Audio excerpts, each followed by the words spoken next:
ысык көлдөбүз. Тоңуп калдык ужасно, биякта ветер. Мындай сонун кадрлар менен буйруса видео. Ждите. Баарыңыздарга салам. Кыргызстандан. Биз Дордойдобуз бүгүн. Дордойго келдик.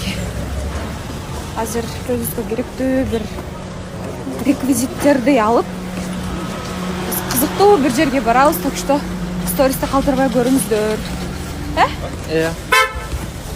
Мына машина. Алейкум, баршаларыңызға қайырлы күн. Біз бүгін жұмыстармен кетіп баратырық. Яқтан Самат бауырымызды шақырып алдық. Таң азанмен сағат 5-те шықты. Атамыз кетіп баратырмыз. Аз болсын.